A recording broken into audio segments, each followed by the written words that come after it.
Hakuwako hiyo vitu ambavyo kwamba unasema Rage dalu niko naye hapa. Unaona Kwa sababu Ukristo umeenda kuanzia sehemu inaitwa Antioki. Antioki haiko mahali ambapo kwamba inaitwa Syria. Tena baada ya Yesu kuondoka. Yesu ameondoka ndio Ukristo unaanza. So hawezi ukasema hii ni Roman Catholic. Roman Catholic imekuja miaka mingi. Hata Ukristo yenyewe ikianzia Syria haiko inaitwa Roman Catholic. Ilikuwa ni kitu kingine. Ile Roman Catholic imekuja kuanza baadaye, wakaandika vitabu vyao, wakaweka mikakati yao. Hiyo ni vitu vya baadaye. Yesu alikuwa na dini yake alikuwa Muislamu.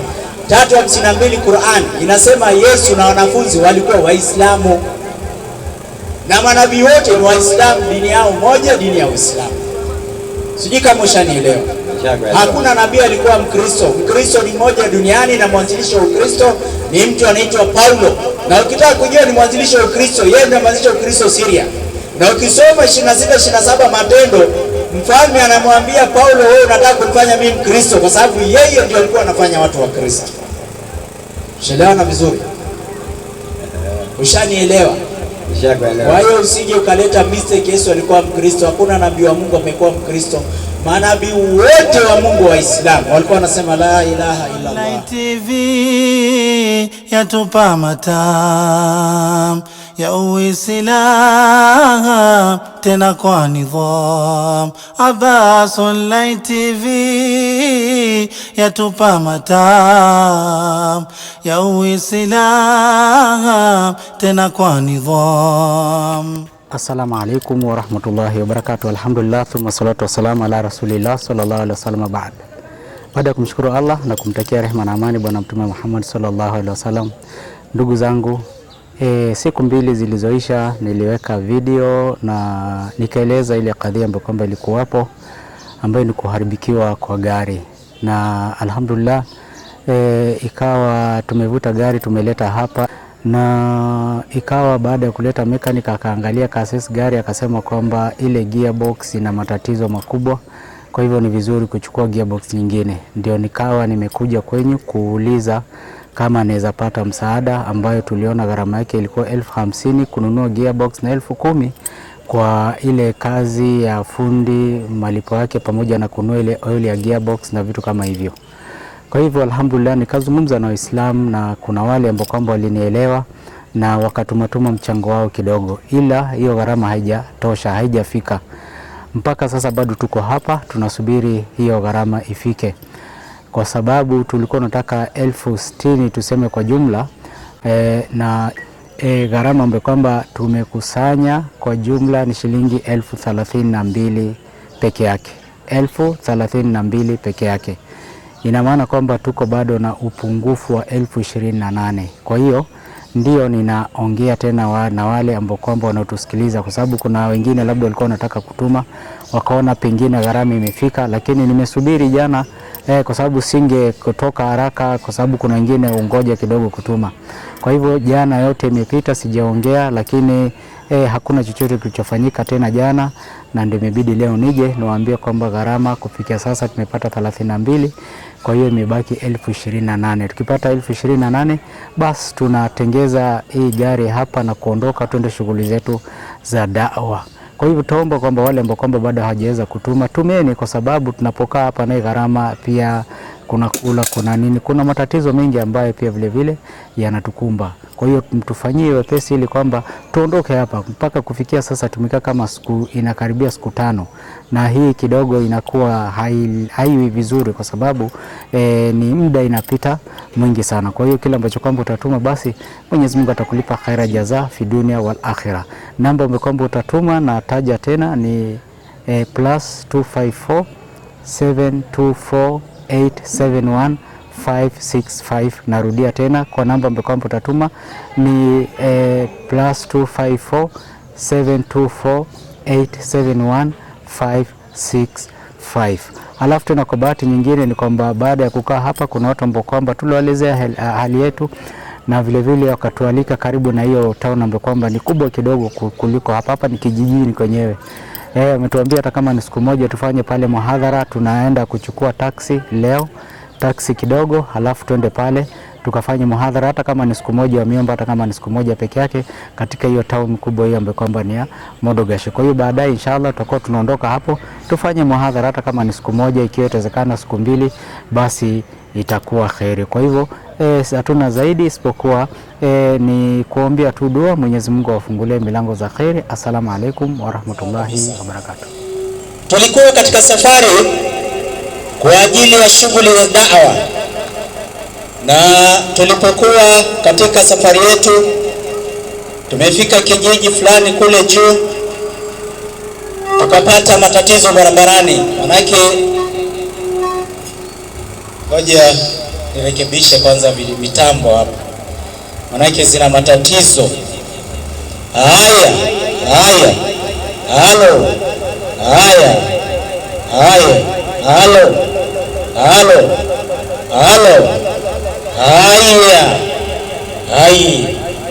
halo, assalamu alaikum.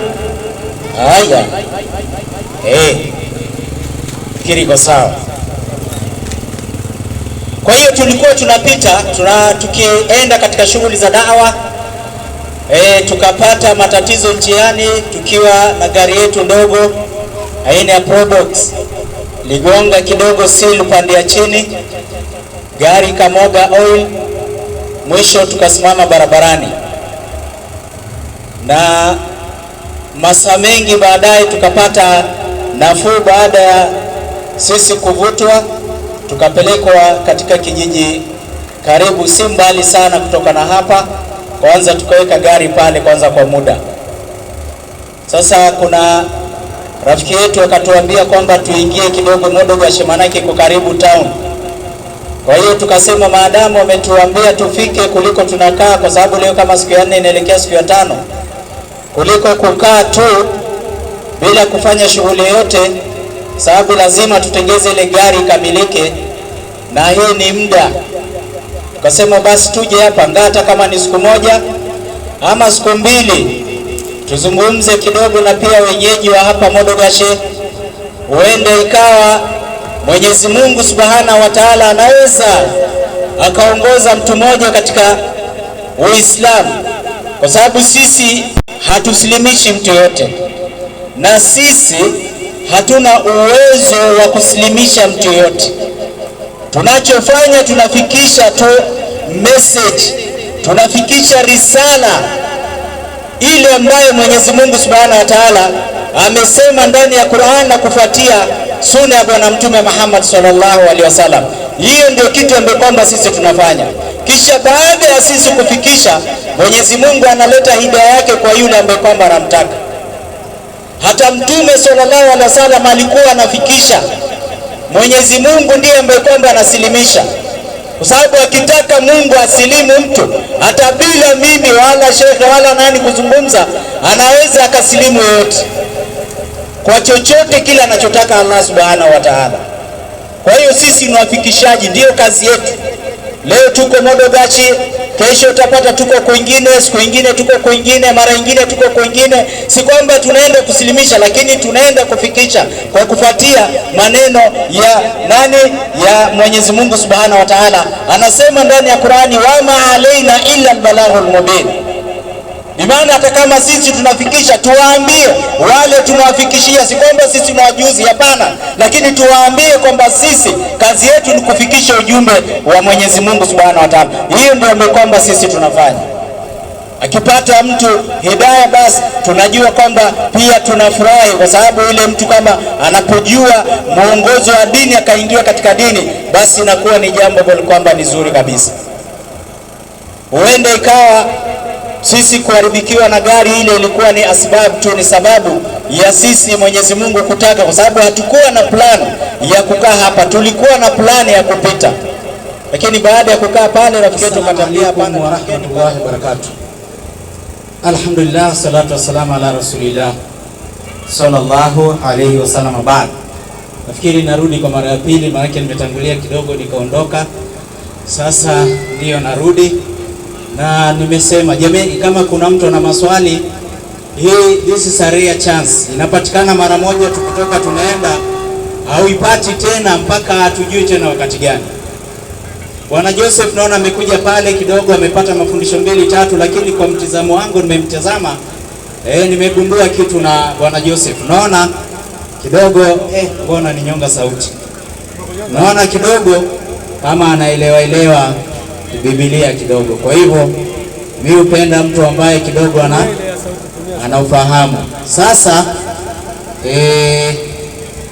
Joseph, hebu weka mic kwa mdomo. Maana nataka nikusikilize na wewe unisikilize. Tukizungumza nafikiri haina tatizo. Sawa Joseph, wewe umekaa Modogashe miaka mingi, kweli si kweli? Kweli. Kama miaka ngapi? Nilikuwa na karibu miaka 5. Miaka 5. Hiyo ni miaka mingi. Na kabla ya Modogashe ulikuwa unakaa wapi? Kutoka Modogashe? Kabla ya Modogashe. Nilikaa Nairobi, nikakuja Garissa. Umekaa Nairobi ukakuja Garissa. Garissa umekuja Modogashe. Garissa umekaa miaka ngapi? Garissa nilikaa kama miaka 7. Miaka 7. Kwa hiyo Garissa miaka 7, Modogashe miaka 5, miaka 12.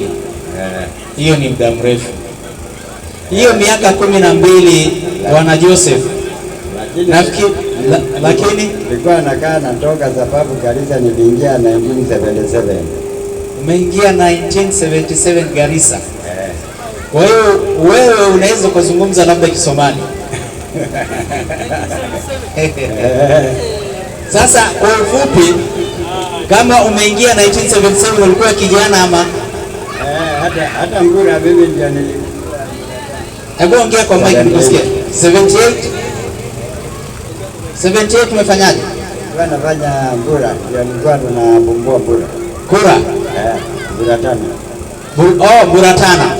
Nyinyi ndio mlikuwa mnafungua. Vizuri sana.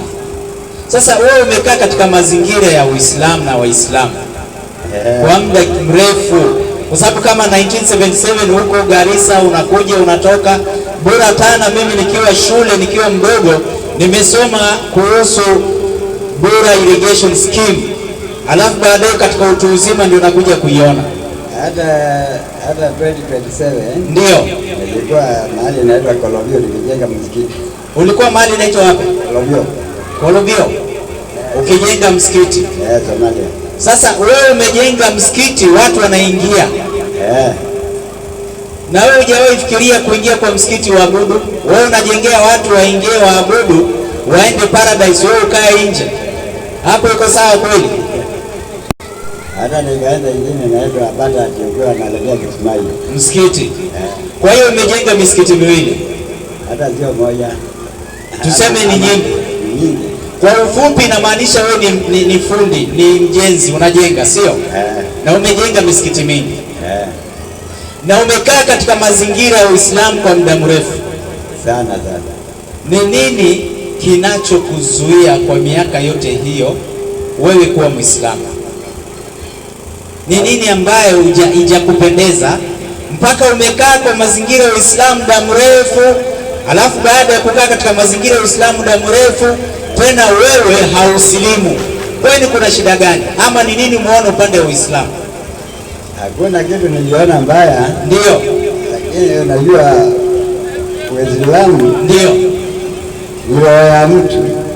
Hata Ukristo ndio ni roho ya mtu. Si kweli. Uislamu sio roho ya mtu, wala Ukristo sio roho ya mtu. Uislamu ni, sikiliza, unaweza kuomba. Ndio. Na ukiomba Mungu, ukiona mambo ile unaomba Mungu anakusaidia. Ndio. Huko tu kwa kama ni Uislamu kwa Uislamu, au huko kwa Kristo kwa Kristo. Wewe ujiona mwizi akiomba, saa ile anaenda kuiba, anaomba Mungu amsaidie asishikwe, na Mungu anasikia, anaenda anaiba na ashikwi. Kwani wizi ni mzuri?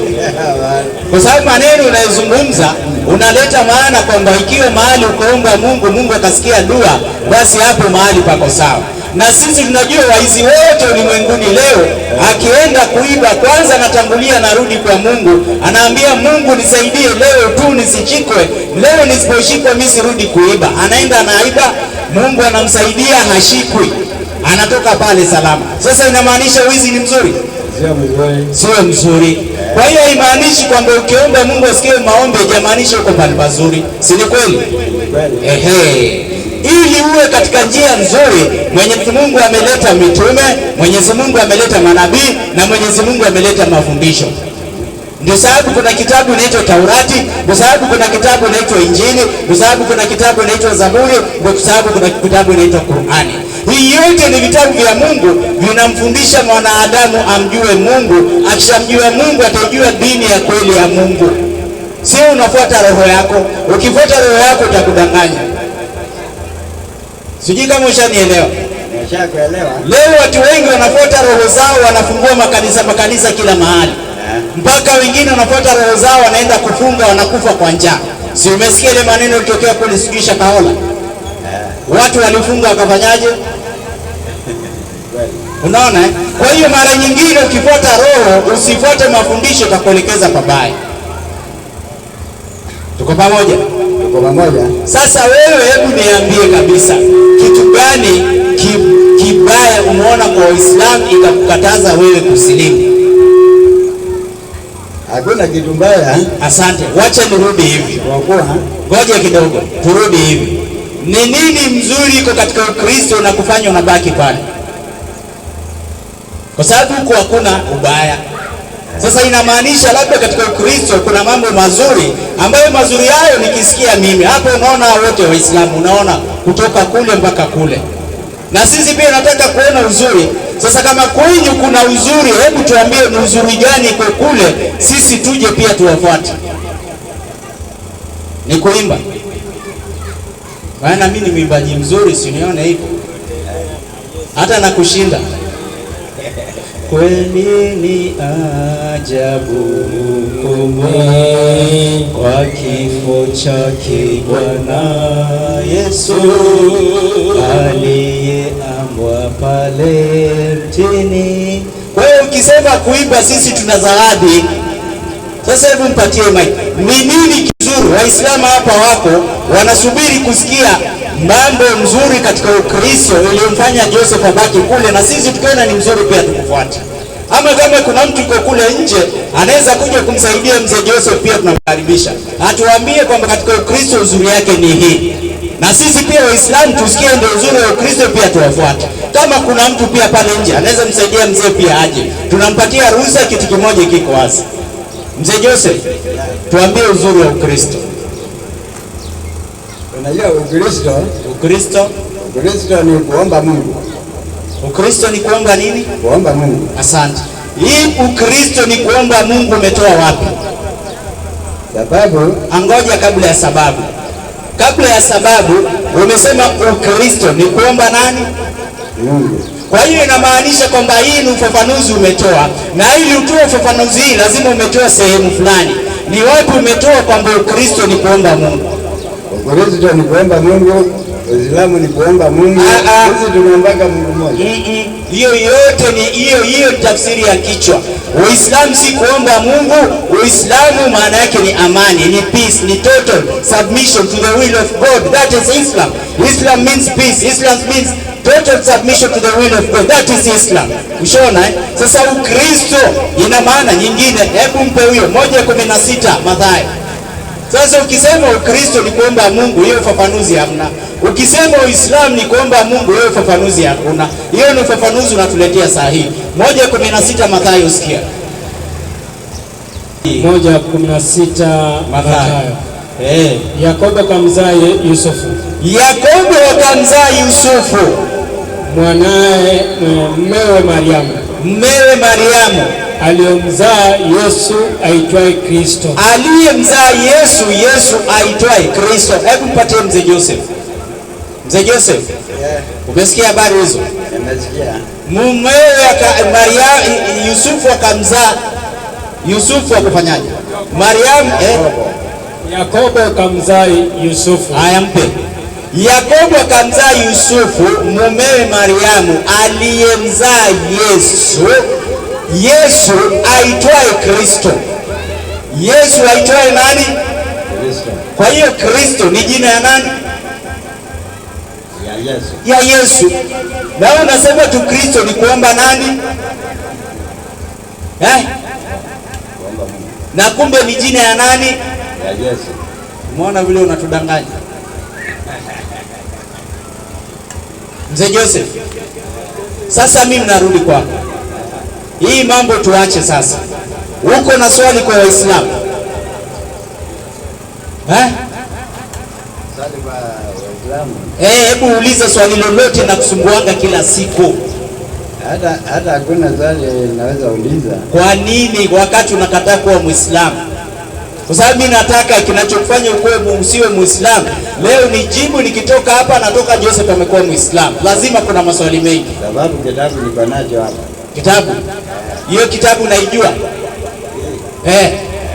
Imesema Yesu alikuwa anaenda wapi? Umeona Kwa hiyo uko na kitabu lakini utambui vizuri. Bwana Joseph, mimi nakukaribisha katika Uislamu. Sababu ya mimi kukaribisha katika Uislamu ni hii. Unasikia? Hebu nisikilize. Sababu ya mimi kukaribisha katika Uislamu, Uislamu ndio dini ya pekee ya Mungu. Sawa. Ati sawa? Sawa Uislamu ni dini ya pekee ya nani? Ya Mungu. Ya Mungu. Na ametaja ndani ya Qur'an. Sawa? Na wewe dini gani? Ya Kristo. Mpe ni kuoneshe 18:15 wa Korintho wa kwanza. Waislamu wao nao waliolala katika Ukristo wamepotea kabisa. Kwa hiyo tumeona kwanza Uislamu dini ya Mungu, na Mwenyezi Mungu amesema ndani ya Qur'an 3:19 inna dina inda Allahi al-Islam. Akasema katika Qur'an 3:85 wa may yabtaghi ghaira islami dina falan yuqbala minhu wa huwa fil akhirah la min khasirin. Maneno haya amesema Mwenyezi Mungu ndani ya Qur'ani, ndani ya kitabu chake. Kwa hiyo Waislamu hatuna shaka, hatuna wasiwasi, tunajua kama Uislamu ndio dini ya Mungu ya kweli, na yeye mwenyewe ndiye ametuita Waislamu. Ndani ya Qur'ani ametuita Uislamu, ndani ya vitabu vyotangulia ametuita Uislamu. Kwingine anasema usichague dini nyingine. Ukisoma katika Korintho wa kwanza 18:15 anasema waliolala katika Ukristo wamepotea. Nikiambia rafiki yangu Joseph kuwa Muislamu anafikiria mara mbili. Hebu mpatie Joseph. Sasa sisi unajua kazi yetu ni kukufundisha. Wewe uamuzi uko juu ya nafsi yako. Ukitaka unaamua unasilimu, hautaki basi. Sijui kama tumeelewana. Tumeelewana vizuri Nimekwambia ubaya wa Uislamu hauna, uzuri wa Ukristo hauna. Waona kwa mtu wa maajabu sana. Unaenda kanisa gani? Kanisa gani unaenda wewe? Catholic. Mwisho umeenda lini Catholic? Hiyo ndio kanisa ile iliachwa na Mtume Yesu. Yesu alianzisha kanisa inaitwa Catholic. Roma. Makao makuu ya Catholic iko wapi? Wapi hapa? Makao makuu ya kanisa Katoliki iko wapi? Wakati alikuwa anawaja nini? Sikiliza swali langu. Makao makuu ile center ya Catholic iko wapi? Iko Roma. Na Yesu amezaliwa na mahubiri yake ilikuwa wapi? Alikuwa Roma. Yesu alikuwa Roma? Alizaliwa Bethlehem. Alizaliwa Bethlehem. Bethlehem iko wapi? Iko Wayahudi. Uko kwa Wayahudi kule. Ambaye ni pande za Israeli kule. Sasa inakuwaje Yesu akuwe Israeli, Ukatoliki capital yake ikuwe Roma? Ilikuwa iko huko ile kanisa kubwa. Kwa hiyo Yesu alikuwa anatokanga Bethlehem anaenda Rome kuabudu. Hiyo ni elia moja. Unajua alikuwa ngoja kwanza. Alikuwa anatembea kila mahali. Ngoja. Roma na Bethlehem ni elia moja? Sio elia moja, lakini alikuwa anatembea kila mahali. Roma iko wapi? Iko Bethlehem. Rome iko wapi? Rome iko karibu Italy. Italy sio karibu, iko Italy. Na Italy iko wapi? Continent gani? Si iko Europe? Asante. Na Bethlehem iko wapi? ilikuwa Israeli. Iko Middle East. Sasa Middle East na Europe iko pali moja. Alikuwa anatembea kila mahali. Yesu katika maisha yake ashawifika Roma. Hata huko alikuwa anatembea. Ngoja. Una ushahidi kwamba Yesu katika maisha yake ashawifika Roma, Europe? Mahali akivuta watu. Mimi nakubali Yesu alikuwa anatembea kila mahali, lakini katika nchi za Uyahudi anatembea Galilaya, anatembea Nazareti, anatembea Bethlehem, kule zote miji za Kiyahudi alikuwa anatembea. Sawa? Nje ya miji ya Uyahudi kuna ushahidi kwamba Yesu ashawahi fika Italy, Rome. Yuko ndio alianza ujafike huko Afrika. Ngoja rafiki yangu, kuna kitu mimi unanichanganya ambaye sijakuelewa. Wewe unataka kutuambia kwamba Yesu katika maisha yake ashawahi fika Roma? Ameshawahi fika Roma. Asante. Una ushahidi? Sababu. Ngoja, sababu ukizaliwa hapa ndio na waanze kuvunja watu mpaka wakuze hapa mpaka Isiolo kila mahali kiokote nje. Ukaanze kuvunja wale wengine wako nje. Kwa hiyo Yesu katika maisha yake ashawahi fika Roma? Ametembea kila mahali. Ukisema kila mahali unakusudia nini? Hebu mpatie huyo 7:1 Yohana. 7:1 Yohana. Ndio. Yesu atalienda Roma. Rome, Italy. Ati Yesu ashafika Italy. Europe. Mzee, leo mafundisho yako ni mpya. Hiyo sijawahi sikia. 7:1 Yohana. 7:1 Yohana.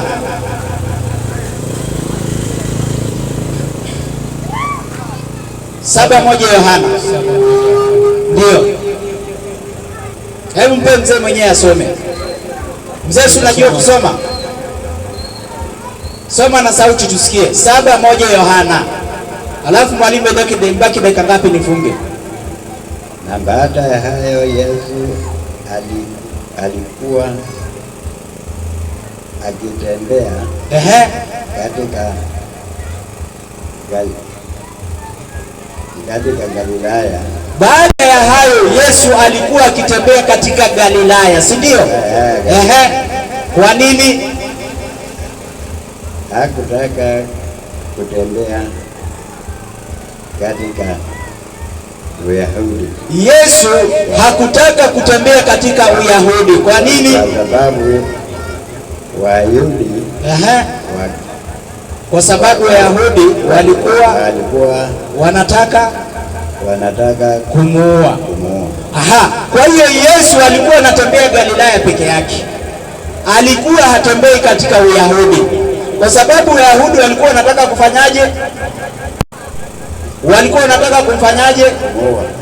Kumbe Yesu alipogundua kwamba anataka kuuliwa, alikuwa anatembea Galilaya peke yake. Hata kwingine kwa Uyahudi alikuwa atembei. Wewe unatuambia hata Europe amefika. Yangu acha kudanganya. Yaani mchana hata jua ijaanguka mzee kweli. Mzee uko na miaka ngapi? Una miaka 20. Kwa hiyo mzee, kwa hiyo miaka yote 20 umeishi. Wewe unajua Yesu kabisa hati ashafika Europe. Kuna Yesu hajaifika Europe. Yesu yeye alikuwa pale Middle East. Nje ya Middle East pale ameenda ni Afrika.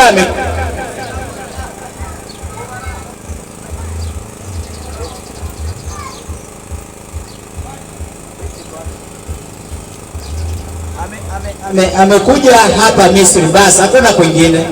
Kwa hiyo usiwahi jidanganya ati Yesu ashawahi toka akaenda kule kwa wazungu. Maana wazungu wanadanganya watu na wanaweka picha za mzungu wakisema ni Yesu. Hapana, Yesu si Mroma, hakuwa mzungu. Yesu ametoka Middle East. Lugha alikuwa anaongea inaitwa Aramaic. Aramaic ni same na Arabic, inaitwa Old Arabic. Yeye alikuwa anaongea Kiarabu. Na ndio akisema Mungu wangu anasema ilahi. Mwarabu anasema ilahi. Wako sema. Lakini nyinyi mnadanganywa, mnaletewa picha ya mzungu, mnaambiwa ni Yesu, alafu mnaimbishwa mambo za kizungu, mnawekewa jina za kizungu. Leo mnadhani Yesu alikuwa mzungu, uongo. Yesu yeye alikuwa ni mtu kutoka Middle East, na Middle East wanaongea Kiarabu, yao ni Old Arabic, na huku kwingine ni Arabic ya kawaida. Na ndio maana unaona wale wako pale Israel, Palestine, wanazungumza na Waarabu, wala hakuna kitu kinaitwa communication problem, kwa sababu lugha yao ni same. Sasa mzee Joseph, hii kanisa Roman Catholic imeanza miaka mingi sana baada ya Yesu kutoka. Hata Ukristo wenyewe imeanza baada ya Yesu kutoka. Yesu hakuwa Roman Catholic, hakuenda kanisani, hajaingia kanisani, hajaona kitu kinaitwa kanisa.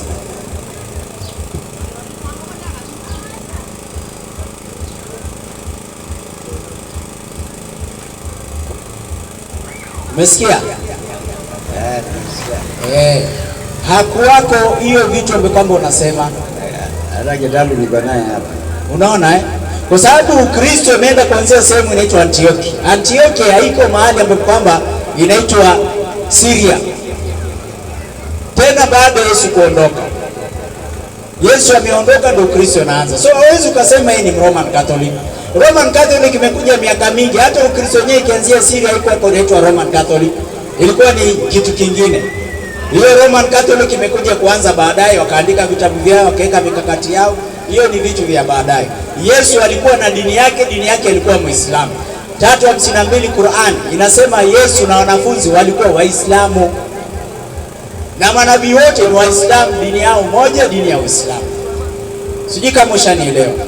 Hakuna nabii alikuwa Mkristo. Mkristo ni mmoja duniani, na mwanzilishi wa Ukristo ni mtu anaitwa Paulo. Na ukitaka kujua ni mwanzilishi wa Ukristo, yeye ndiye mwanzilishi wa Ukristo Syria.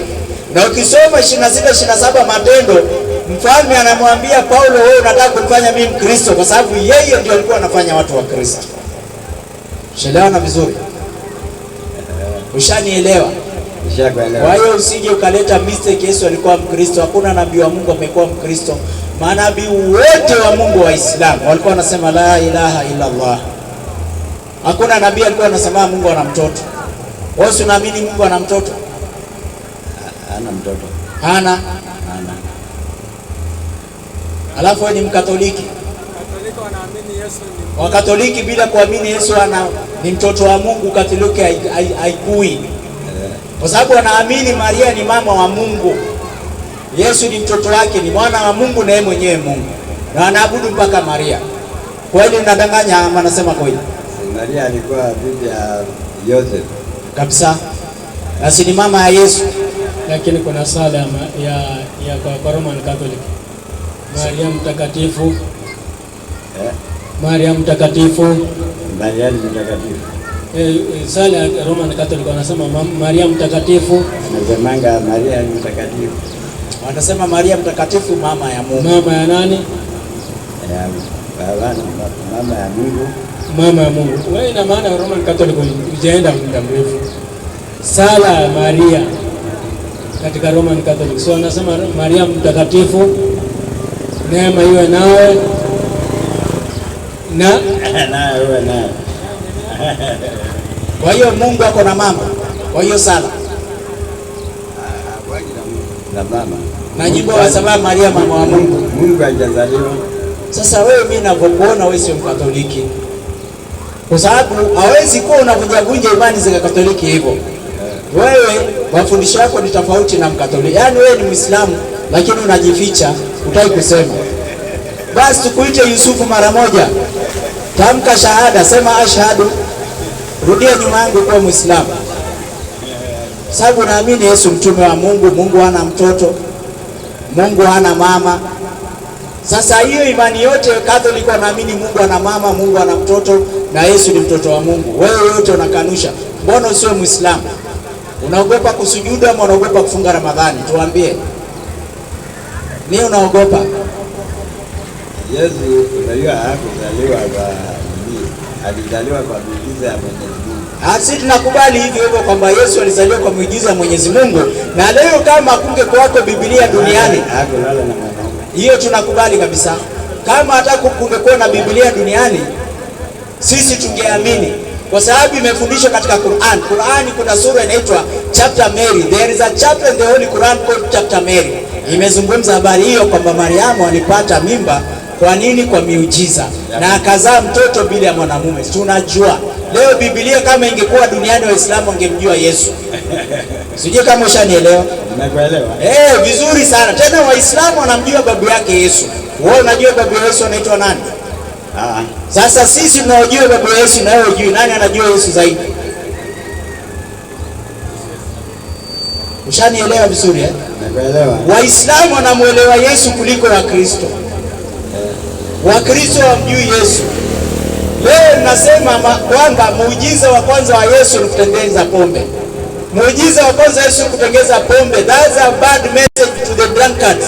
Muujiza wa kwanza wa Yesu ni kuzungumza akiwa mtoto mdogo. Sishaelewana. Akiwa mtoto mdogo hajafika kuzungumza, Yesu anazungumza, anasema ini Abdullah atani alkitab waja'alani nabiyya ila akhir aya. Tushelewana vizuri. Lakini Biblia inafundisha kwamba muujiza wa kwanza wa Yesu alitengeza pombe. Tena akatengeza ile ile number 1, watu wanakunywa mpaka wanasema imetoka wapi? The best wine in the world. Alikuwa na breweries. Inna lillahi. Hiyo ni mbaya rafiki yangu. Ati Yesu alikuwa na breweries mzee. Hakuna. Ushaona? Si alitengeneza kamvinyo. Hakuna.